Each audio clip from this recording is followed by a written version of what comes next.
ஈமானோடும் நன்மை எதிர்பார்த்த நிலையிலும் அவருடைய முன்பாவங்களை எல்லாம் மன்னிக்கிறான். மன் காம ரமதான ஈமானன் வஹ்திசாபன், ரமதானுடைய இரவுகளில் நின்று வணங்குகிறார் ஒருவர், ஈமானோடும் நன்மை எதிர்பார்த்தும் அல்லாஹ் முன்பாவங்களை மன்னிக்கிறான்.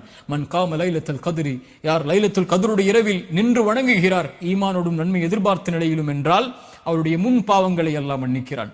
நோன்புடைய கூலி மன் சாம யௌமன் ஃபீ சபீலில்லாஹ், அல்லாஹ்வுடைய பாதையில் ஒருவர் ஒரு நாள் நோன்பு வைத்தால் அல்லாஹ்வுடைய முகத்தை 70 ஆண்டுகள் அல்லாஹ் நரகத்திலிருந்து தூரமாக்குகிறான். அல்லாஹு அக்பர். எவ்வளவு பெரிய பாக்கியத்தை அடையக்கூடிய, அதில் உயிர் வாழக்கூடிய வாய்ப்பை அல்லாஹ் எமக்கு தந்திருக்கிறான். சில நினைவூட்டல்கள். ஃபஃபிர்ரு இலல்லாஹ், அல்லாஹ்வை நோக்கி விரைந்து வாருங்கள். இந்த உலகத்தில் மனிதர்களை பயப்படக்கூடியவர்கள், உலக வஸ்துக்களை அஞ்சக்கூடியவர்கள் அதிலிருந்து விலகிச் செல்வார்கள், தூரமாகுவார்கள். ஆனால் யார் ஒருவன் அல்லாஹ்வை பயப்படுகிறானோ அவன் அவனை நோக்கி விரைந்து சொல்லுவான், அல்லாஹ்வின் பக்கம் அவனை நெருக்கமாக்கிக் கொள்ளுவான்.